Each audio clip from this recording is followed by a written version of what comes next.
Hello, my name's Susan Miller, and I'd like to ask you to explain how America is represented in Revelations and how you understand that America's future plays out. Say that again. I was away from this. I can't hear that. I only can hear it from here. Could you explain how America is represented in Revelations and also how their future plays out in Revelations?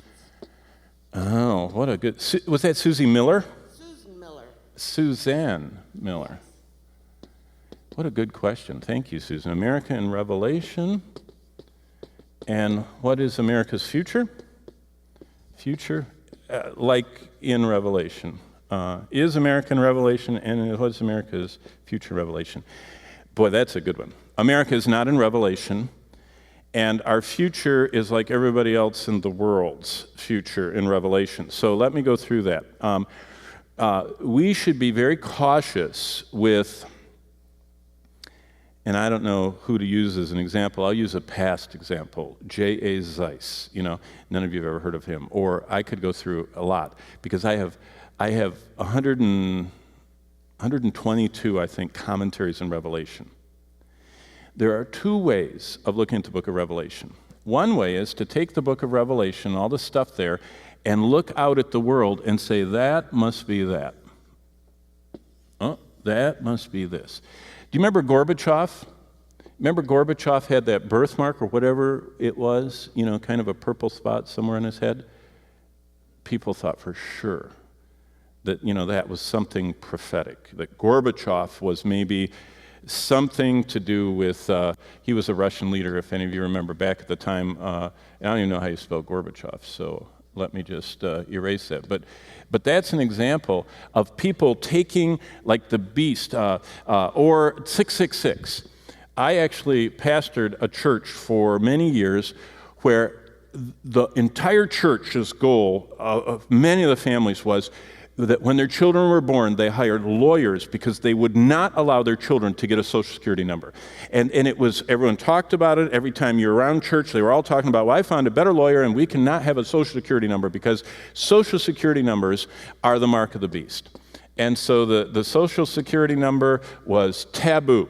Isn't that interesting? Maybe the Antichrist will use Social Security numbers. I don't know. But it's not avoiding, other people wouldn't use credit cards because they said, oh, credit cards are bad.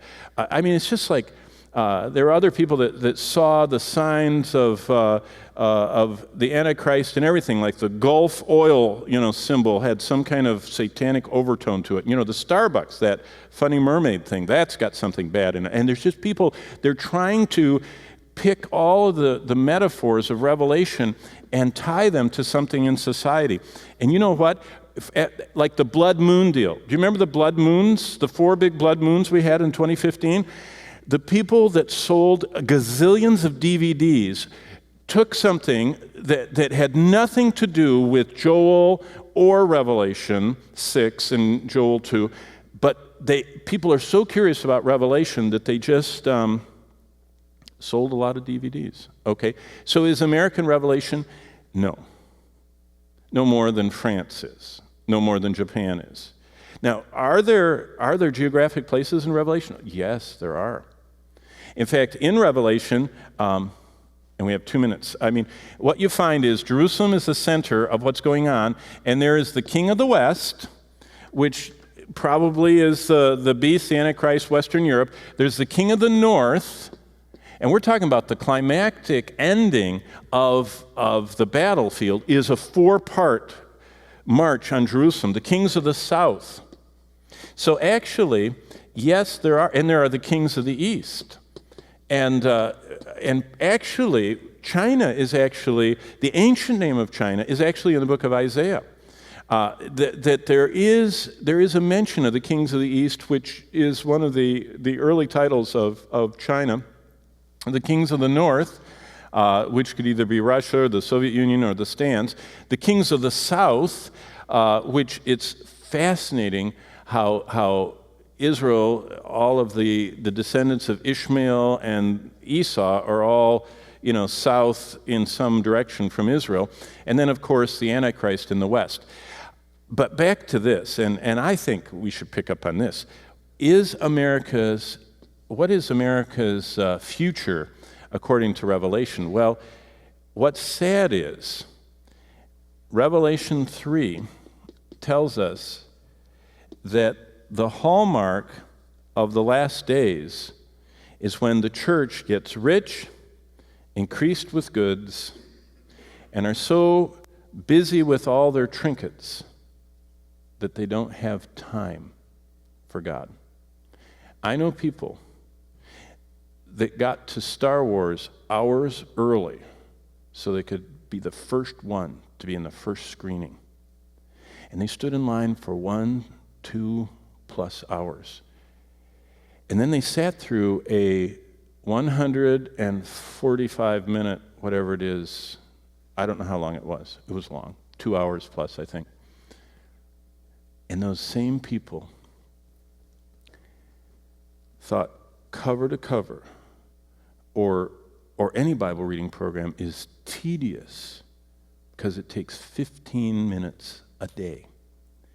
And yet, when it's something they love, they can stand in line for hours and sit for hours and pay $18 a ticket for, getting free popcorn during their movie.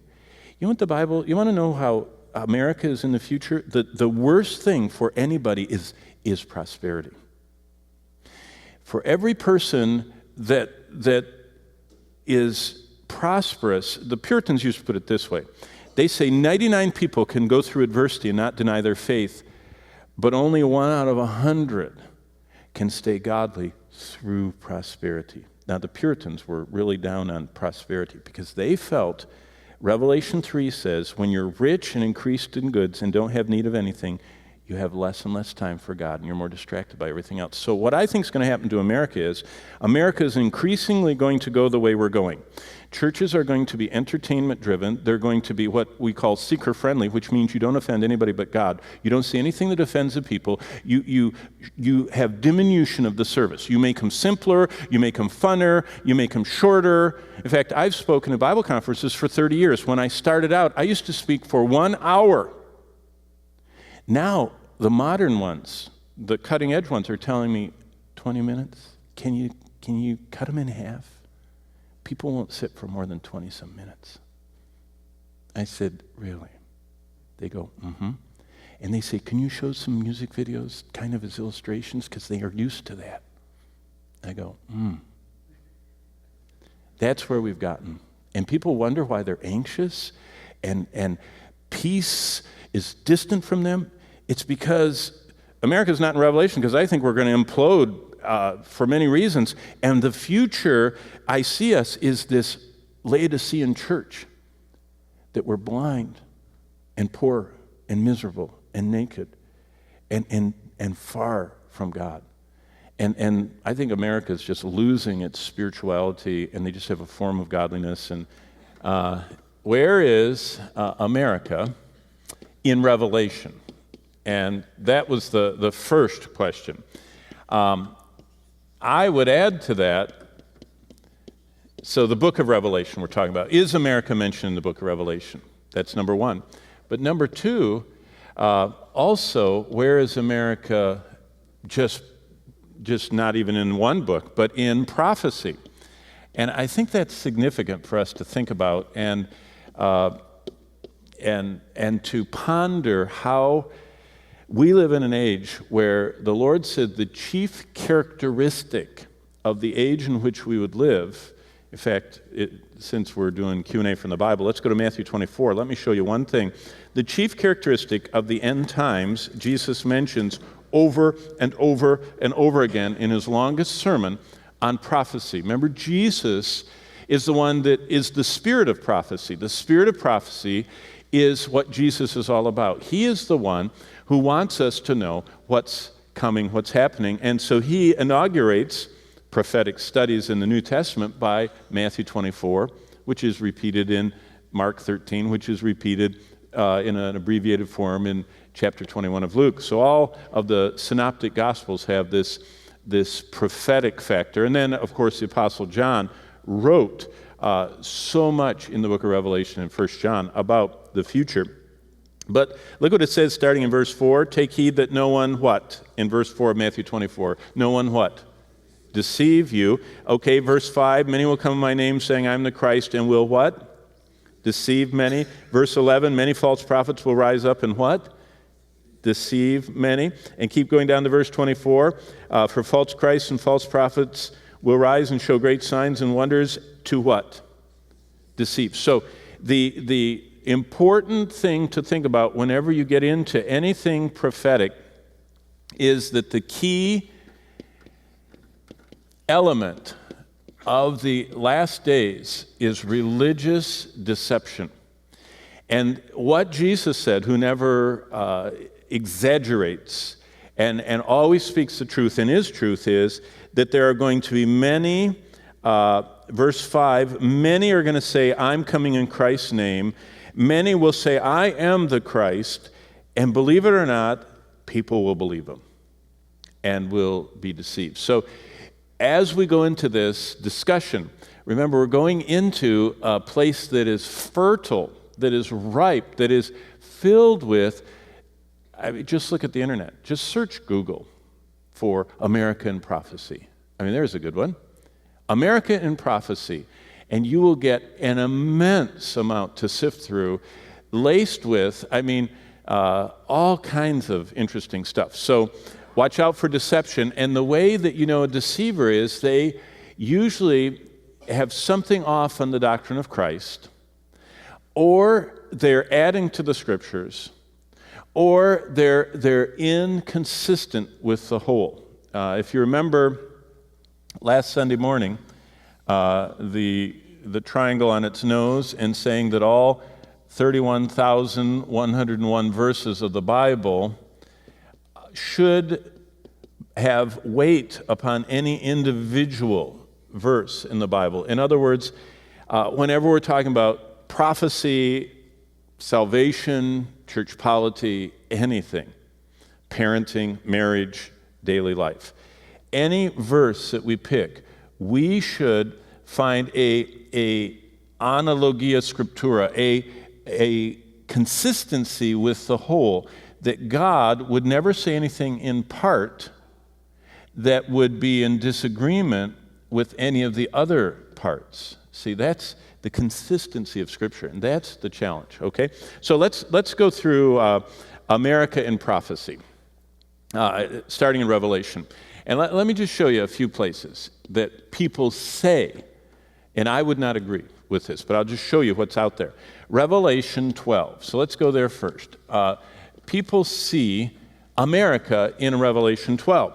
And good people, Christians.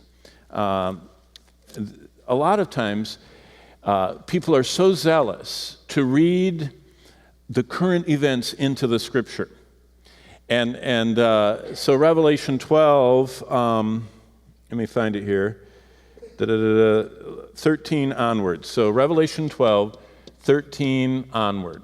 I'll read to you. Now, what we see in there is right in the middle of the parenthetical explanation of things that are going to happen in the future, starting in verse 13. It says, now when the dragon, let's just keep the characters here, the dragon, which all of a sudden sounds like, we're in Lord of the Rings or something, or some fairy tale. The dragon saw that he had been cast to the earth. He persecuted the woman who gave birth to, the woman who gave birth to the child. We're really already, there are so many images here, so many metaphors, so many illustrations. People can go wild. To the child, which is the male child, which is Christ. But to the woman was given 2 wings of and there it is, verse 14, eagle. What is the American symbol? The bald? There we go. So there's America. Look at that. Look what it says. And so 2 wings of the eagle. I mean, probably it's the 1st Air Force and the 2nd Air Force, or maybe it's a C-17, whatever. And immediately, the eagle, it's America. And so then they have to make all of this be America rescuing Israel, using our Air Force or something like that. And they fly her into the wilderness. And of course it has to be us because we have the largest Air Force in the world, you know. And I was telling Bonnie today, if the tribulation happens anytime soon, where is America in the tribulation? We're the world's largest arms exporter. We export more military gear than all the rest of the exporters combined. We spend 80% of all the expenses on warfare in the world. Our country spends it. I mean, no one in history has spent the amount of money on armaments and 600-ship Navy, and I mean, we could go on and on. So immediately, the eagle becomes the USA. Now, what that is, though, there are 2 ways you can look at the Bible. There is eisegesis, and there's exegesis. Eis means into, ex means out of. So what that means is when you're looking at the scriptures, here is the Bible, and you can either read current events into the Bible and say, USA, biggest military in the world, you know, I mean, we could go on, we can all brag. We do have the most amazing military accomplishments. I mean, CENTCOM, USCOM, all the coms. We have headquarters for our military covering every continent of the world. Nobody can do that. I mean, we just are everywhere and spending $1 billion a month on every one of the aircraft carriers. And I don't know how many of them there are, but just that alone is in excess of the military budget of even Russia. Just what we spend on our aircraft carriers is more than all of Russia spends on anything.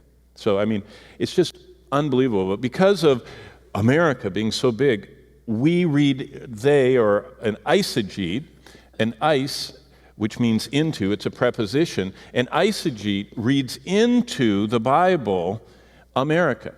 That's not proper biblical interpretation. We are supposed to be exegetical, that you let the Bible speak outward and explain itself. And so what is the eagle? I mean, this is just a good, fun Bible study. Do y'all remember the Exodus? Let's go back to Exodus chapter 19. I'll just show you. I mean, this is a simple one. This is one that the first lesson you have to take in hermeneutics and eschatology in seminary. But look at Exodus 19, and let's discover who is the eagle. And the Lord says in chapter 19, 3rd month they came out of Egypt, verse 1. They departed Rephidim, verse 2. Moses went up to God, verse 3. And the Lord starts talking in verse 3. So God is talking, verse 3 of Exodus 19. Thus shall you say to the house of Jacob and tell the children of Israel, you have seen, verse 4, what I did to the Egyptians and how I... What does your Bible say? Bore you on what? Oh, there's America again, right? I think that we helped the Jews get out of captivity in Egypt because it's on what? Eagle's wings.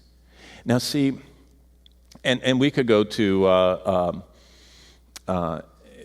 further on in Deuteronomy 32. It's a very similar idea. But basically this, if the Bible, if the analogia, if the scriptures explain the scriptures, then what will happen is that any of these biblical allusions or metaphors or symbols that are in the Bible, another part of the Bible will explain them. Rather than us having to go out like one industrious prophetic online place does, and they say, well, the 42 months of Revelation means that in 1798, something happened in Europe, and it lasted until, and they start calculating how many months, and they try and read from events in history and try and make it fit with the Bible. So what I'm saying is, Revelation 12, the eagle is God. God is one that rescues them. So that is not to be thought of as America. Here's another one that is not America. Look at chapter 18. Revelation 18 is Mystery Babylon. Babylon the Great. And chapter 18 talks about this amazing commercial, materialistic something called Babylon. And all of Revelation 18 is about this Babylon. Now remember, Babylon is a city. It's still there. It's in Iraq. It's also the first empire. When God, who knows the end from the beginning, who sees everything at once, God says that in the history of the world, there are only going to be, and he already knows how it ends, by the way, there only are going to be 4 empires. Did you know that? And America is not one of them. And neither is Russia. Neither is China. Neither is Great Britain. You understand?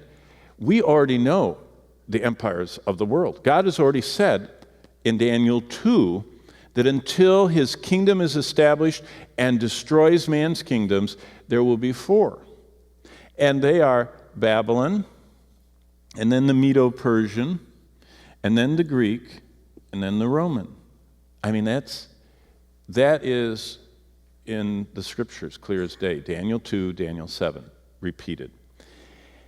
So Babylon was the first empire. So it's not just a city, it was an empire. Nebuchadnezzar and Shadrach, Meshach, and to bed we go. That's what I used to think it was. My parents would always say, let's have the story of Shadrach, Meshach, and Abednego. And I always thought when I was little that meant to bed we go, because we always went to bed after the Bible story. But no, it's Abednego. But you remember Daniel in the lion's den. That's Babylon. That's an empire. That was the first of the 4 empires. And this encompasses all of human history. And so is America in prophecy? And I'll come back to that because this is very interesting, the Roman Empire and what's happened to it. But is Revelation 18 equal America? In the sense, is America Babylon? No. But does America appear this and act this way? It certainly does. We probably, look at verse 3, for the nations have drunk of the wine of the wrath of her fornication, the kings of the earth committed fornication with her, and the merchants of the earth have become rich through the abundance of her luxury. United States, our equity markets, our derivatives, our everything. No nation in the history of the world has been as wealthy as we are. Now it's electronic wealth and it's paper wealth and it's not based on a lot of stuff, but it sure is great, and it's working right now. And we're experiencing a standard of living no one had. I just read a piece in, I don't know where, the Wall Street or New York Times, that talked about what a typical person living in an apartment. You walk in your apartment, and a light goes on. You flip a light. You walk to the sink, you turn your faucet, and warm and cold water, even hot water, comes out. You turn another one, and gas, which is only $2.19 a cubic foot, which is really low. And can you imagine? We have such commodities available to us coming right into our apartment. And it took just what is in a normal one-bedroom apartment, and this article counted how many workers it would take to go out in the woods and cut down a tree and split it and build a fire and warm the water that was carried from either a well or a river or somewhere else, and the ones to keep the fire going, and to pour the water into the pot to warm it up, and then to carry it into your house when you wanted warm water, and then to, get rid of the ashes and keep cutting more wood. But that's just the ones that were doing the warm water. We're talking about hot water at any instant in your house. Now that's just the water. What about the air, the heat that's going through? What about the lights?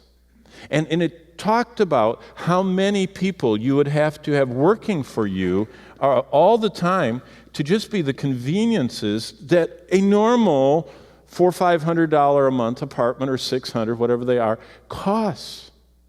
And then you talk about our food. Wow. To be able to have fresh beef, you got to have people out guarding those cows. You have to have more that are leading them and regularly butchering them, but you don't want it to spoil. And for you to have fresh. And so what I'm saying is, we live in a time right now, normal apartment dwellers are living better than kings and queens lived in centuries back. They did not have central heating. They did not have central anything. They had people that were moving everything in and out, and the food and everything. So look at what it says. The merchants were rich through the abundance, verse 3, of her luxury. And then it starts talking about all the luxuries that's going on. And so basically, Revelation 18 and Mystery Babylon is not America. And again, I could take you back to the Old Testament, to the minor prophets, where it talks about Babylon and the storks and the lead tablets and the basket and the basket the storks bring with the lid on it, and they take it off. And what is all that? It's talking about this whole idea of commercialism, of materialism, of wanting all these slaves, of all these conveniences. And then look at the luxuries that most people never had in their life. The merchants, verse 11, weep over her. What's the characteristic of the tribulation time? There are people that are buying and selling and enjoying gold, verse 12, precious stones, pearls, fine linen, purple, silk, scarlet, every kind of citron wood, every kind of object of ivory. Wow. I thought that was protected. It's not if you're wealthy. I mean, the whole smugglers, poachers thing. If you have enough money, in some countries, I know not in America because we have all the border, watching for what's being brought into our country, but the wealthy people of the less civilized than American countries, if you want ivory, you can have ivory. Just go kill some more elephants and leave them, take their tusk off of them. But look, even in the tribulation, people are getting objects of ivory, every kind of object of precious wood, bronze, iron, and marble, and cinnamon and incense. And you can read the list for yourself. The fruit that your soul longed for is gone from you, and the things from which you had were rich. So Revelation 8 is about materialism, commercialism, living for the world, is basically something that became, remember what Babylon was in Daniel's image?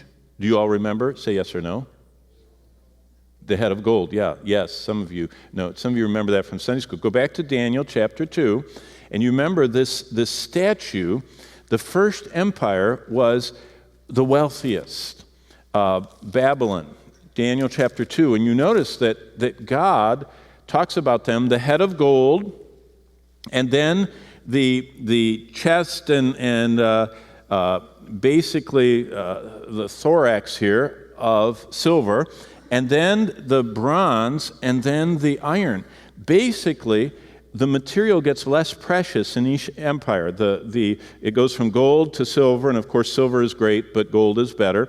And silver's great, bronze is great, but silver's better than bronze as far as in value. And iron, is cheap, and bronze is a little more, and silver's more, and gold's more.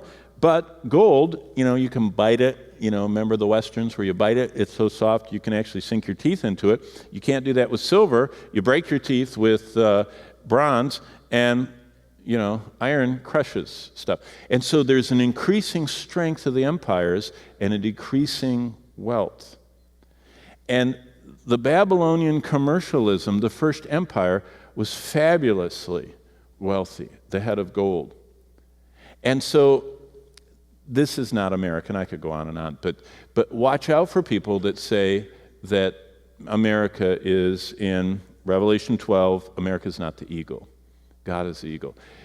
America is not Mystery Babylon. We're very infected by it. We're very materialistic. We're very commercial. But it's not there.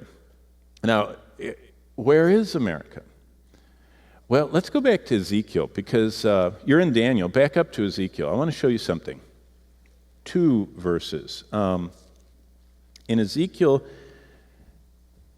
39.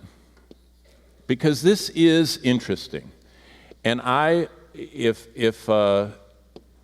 we were having a question answer that was just yes or no, and someone said, is America in prophecy? I'd say no. So that's the answer. But I'm going on and on. But this is interesting. And this is historic, and this is something that Bible scholars and prophecy scholars have talked about. It's Ezekiel 39, and it's verse 6. And you know what 39 is about. Behold, I'm against you, verse 1, O Gog, prince of Rosh, Meshech, and Tubal. And even a rudimentary search of those would give you a geographic area that is far north of Israel, and that is historically the home of the Scythians. Scythians. Must have not paid enough rent on this thing. It doesn't like Scythians, Scythians. The Scythians were a group of nomadic, fierce, horse-riding, arrow-shooting, dagger-toting, horrific, pillaging, conquering people that lived in the steppes of Russia. Steppes with 2 P's. You know, if you know the plains, the grass plains that going up into Central and Northern Asia, those are called the steppes. And these Scythians were feared because of their ability to ride a horse, holding on with their knees, and to turn all the way around and shoot an arrow while the horse is galloping. They could hold on, and they could turn around, and they could shoot. They would get people to pursue them, and then they would kill them. And then they did a lot of horrible stuff. They'd cut their heads off, crack the skulls in half like a coconut, and use them as their dishes. They ate and drank out of skulls, and were just and they did all kinds of stuff. They were kind of like kind of like modern ISIS brutality is what they were like. But the Scythians lived in the steppes going up toward Russia, and you say, so what? What does that mean today? If you go to the Kremlin, now that should ring a bell, the Kremlin. That's kind of the, Washington, D.C., Smithsonian, National Mall area of Russia, the Kremlin. They have their big museums and the Orthodox Church, and of course the head of their military there. Did you know the first museum you go to, the Smithsonian of Moscow, the front, I know because I go there. I mean, I used to teach in Russian. We would always get off the train and go through the Kremlin and see everything. And I remember the first time I stumbled in, and I went, what? Scythians? You're proud of them? They're proud of their heritage. Those were conquering people that conquered all the way down. The furthest south they went is they conquered a town 5 miles south of the Sea of Galilee in Israel. And it was called up until the 8th century Scythopolis, the city of the Scyths, the Scythians. So who claims them? Russia. So no matter what anybody says, oh, Russia is not in the Bible, the Scythians are. I mean, they're named. And they lived, look what 39 says, they lived in the land of Meshech and Tubal, and they live, verse 2, in the far north, and they come against, God says they, the Scythians from the steppes that founded Scythopolis in Israel, and are featured in the Kremlin in Russia to this day are going to, look at verse 3, they're going to come from the far north against the mountains of Israel, and they're going to attack Israel and be defeated. That's interesting. And that nobody asked me about that, so I'm not going to talk about that. But here's the interesting thing. Verse 6, have you been looking at this? This is one of the places that some very reputable people see Israel in American prophecy, and it says, "And I will send fire on Magog and on those who live," look at this, "in security in the coastlands, and then they shall know that I am the Lord." And what they say, some, that the people who live in the coastlands securely is us. If you think about it, we've been insulated. Remember all the 100 Years' War in Europe? We didn't have any problem with that. The 30 Years' War, we didn't have a problem with that. We had our own little civil war, which killed 500,000 of us, but we basically only went into World War I because we wanted to, and only went into World War II because we wanted to, because we were attacked. But basically, this country has thrived in every way because we have an ocean on both sides, and until missiles and airplanes, it was very hard to do anything to us. We were very secure in our coastlands. And so that is one place that some prophetic people. So I would say that the reason America might not be in end-day prophecies is because fire, when Russia attacks Israel, it says simultaneous with that fire hits the people living securely in the coastlands. For those who have trouble sleeping at night, that would be a thermonuclear exchange. And you say, oh, but our military is too good for anything like that to happen to us. Yeah, it is too good, but we're entirely dependent on technology. So the only thing about Russian military equipment is you can run it through the mud and throw sand in it and dump a bucket of water and it still runs. In America, if it's not, in white glove, pristine condition, it's so high tech that it can bog down. China last week launched a satellite killer, and they now have a movable. They can start knocking out satellites. We have about 400 military satellites that are watching everybody breathing all over the world. China can now systematically wipe them out. Russia is developing the same thing. The only edge we have is electronic and high tech. And if you knock that out, they certainly, America, I don't even know if we have any 50 megaton bombs. They have, Russia is big. We're precise. And what they do, America has these ICBMs, they have all these little bomblets in them, and they will only hit right there. And Russia just puts one out and it does everything. And that's just brute force. So for those that are loving, can't sleep at night, they say that America gets wiped out in verse 6 of chapter 39. But that, is possible or not possible, we aren't mentioned in the future. But let's look at Ezekiel 38, because there is one more, and then maybe we'll have time for more quiet. Well, I do want to show you one more thing in Revelation, but look at Ezekiel 38:13, because this is another error. There are two parts to this error. In Ezekiel 38, it says Sheba Dedan. Now, if you know anything about, those are the descendants of Abraham. Abraham had many more children than this Ishmael and Isaac. And if you read, Abraham lived on after his beloved wife died, and he married more and begat children, and they became the people of the East.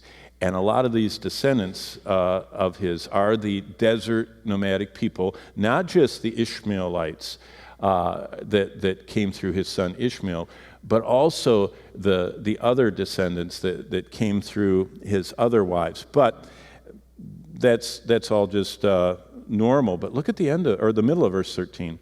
The merchants of Tarshish. Now this is where, in the old days, people would interpret Tarshish as equaling Britain. And so Tarshish is Britain. You say so.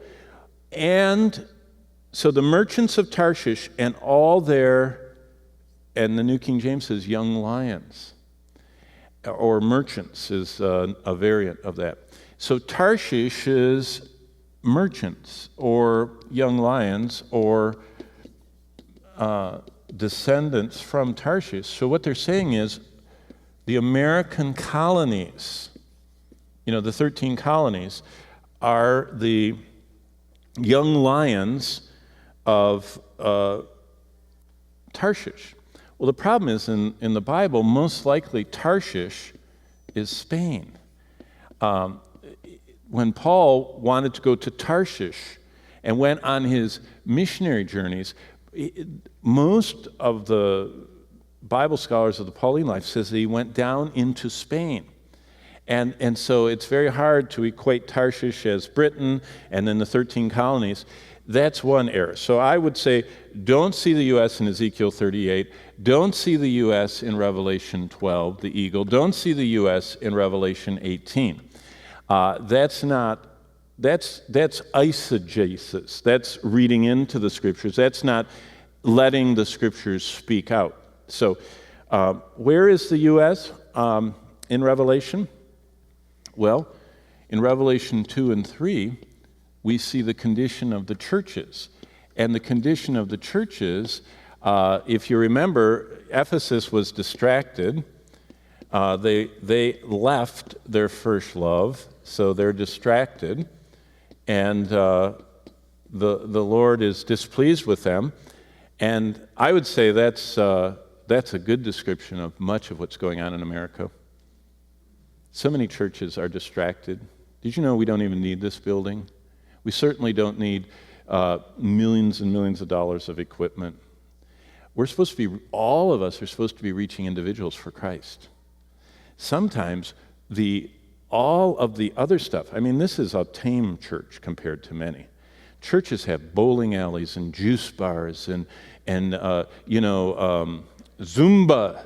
Everybody has to be in shape, and in California, it's all health stuff, and it's just unbelievable what the church has gotten into and has been distracted from going into all the world and making disciples. And all you need to do to make a disciple is know Jesus Christ and explain to someone about him. And Ephesus was distracted, and Smyrna, if you remember, was suffering. And Pergamos was totally compromised and married to the world. They were so worldly that it was like they were married to the world. And by the time we get to Sardis, do you remember what the Lord said about them? You are dead. You don't even have a pulse spiritually. And Thyatira were involved in terrible sins. And not until we get to Philadelphia, so there's a Thyatira, Philadelphia was actually the only church that was doing what they were supposed to do. And they were going into all the world making disciples. And there's no condemnation for the Philadelphian church. And then Laodicea, if you remember them, are rich and increased with goods and don't need anything, which is so parallel to Ephesus. So I see America not in prophecy because probably all of our excessive debt that we have built up. Remember, Proverbs says debt is going to make you become a servant to someone. Who you owe the money to, you have to serve them. We owe money to everybody, to the world. We have more debt in America than all of the other nations put together. Our trillions and trillions and trillions, and if you add to it the promises we've made, we could buy the whole world. And so it's possible that America will economically implode or collapse. That's very possible. And there's really three things could happen to America: the economic collapse, or the kind of like a civil war. Look what's going on right now. Are you watching the news? How they've taken over a federal building somewhere, over a ranch somewhere, and all the militias are getting involved. Or, here's a good one. At the rapture, there are so many believers. There are more believers in America that are all over the place in key positions. And if they were removed, it would affect this country, which is kind of like the Left Behind Tim LaHaye series. So economic collapse, civil war, rapture, or worse. Or worse, here, wherever it went, Ezekiel 39. So that's probably why America's not listed. But all the characteristics, now if you want to go to one more, and then we're going to have to meet our new members and save your questions for next week, because you shouldn't ask long questions if you don't want a long answer. But look at Revelation 9 and 16. Those will be my last two. In chapter 9 of Revelation, this is where America is going fast. Revelation 9, verse 20. And the rest of mankind who were not killed by the plagues did not repent, Revelation 9:20, of the works of their hands, that they should not worship demons. You say, people don't worship demons? Really?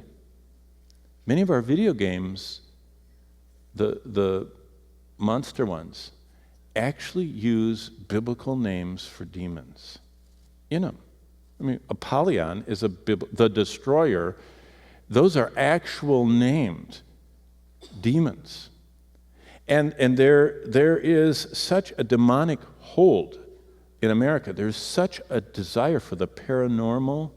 And you add to that all the Eastern religion. Yoga is not neutral. That's kind of like saying a neutral Quran. Yoga is not neutral. It's an Eastern opening of the mind. It's teaching you to let go and open your mind. Minds are the conduit to the spiritual world. It would be like living in the swamp ridden with malaria and opening the screens and just saying, let's just see what comes in. If you open your mind, Satan wants to come. He wants to control people. And to take the primary Eastern ways of India, the fountain of all this religious confusion, and to import it to America as a health benefit for our stressed out society, and teach people to meditate and open their minds, it's opening our minds down the line to demons. They should not worship demons and idols of gold and silver and brass and stone, which cannot see. And look at verse 21. That's even more blatant. And would not repent of their murders. I mean, murder is so rampant in our country. There's so many parts of our country you have to be careful. Not just America. There's sorceries. That's the word pharmakeia. Sounds like pharmacy, doesn't it? Pharmakeia. The farm part, is drugs. I mean, who's the biggest consumer of drugs in the world? They wouldn't repent of their sorceries, of their sexual immorality. Who is the largest exporter of pornography in the world? America. We are. We might not be the biggest consumer. There are countries that outdo us in the consumption per capita, but we export it for profit or of their thefts. So Revelation 9, America is headed toward disaster. Any nation that denies the Creator and the creation that He created, that He is the author of that denies the judge and the ultimate responsibility, and we can't even publicly, as a nation, talk about our Redeemer, Jesus Christ. I mean, He's taboo. This is the first Christmas that's a non-Christmas. That was in the New York Times. It says the first non-Christmas. You don't even call it Christmas anymore, anywhere, that has anything to do with public correctness. So right there, and then finally look at chapter 14, and then I have 1 minute. Chapter 14, of Revelation, which is another sighting. And the angel came, let's see, verse 6, an angel flew from heaven, having the everlasting gospel to preach to those who dwell on the earth, saying, fear God, verse 7, give glory to him. And the descriptor for who God is, who made heaven and earth and the seas and the springs of water. And this is the last thing. If you want to be confused, rob a person of their origin. Don't let them know where they came from. Rob them of their destiny, where they're headed. And don't give them any purpose in life. And our Creator gives us our origin. Our Redeemer, we were bought at a price, and we have a purpose to live, and it fills our lives. And He is the judge. And He's the one that's already told us in Revelation the destiny of this world. And every creature in the sea is going to die, and the sun's going to flare out, and stuff's going to start raining to earth, and God's going to unlock the demon hordes, and we know what's coming, and we know where we came from. Well, no one believes in creationism anymore. You certainly can't talk about Jesus Christ, and don't be judgmental. And so people have no idea where they came from. They have no idea why they're here, because they evolved and they don't know what, and they have no idea where they're going. And America is past hope as far as being a Christian nation. We never were a Christian nation. But what we're supposed to do is still go into all the world and lead individuals to Christ. I don't ever think we're going to have a national revival. I wouldn't lay awake at night hoping for it. But we can have local, personal pockets and lead people to Christ.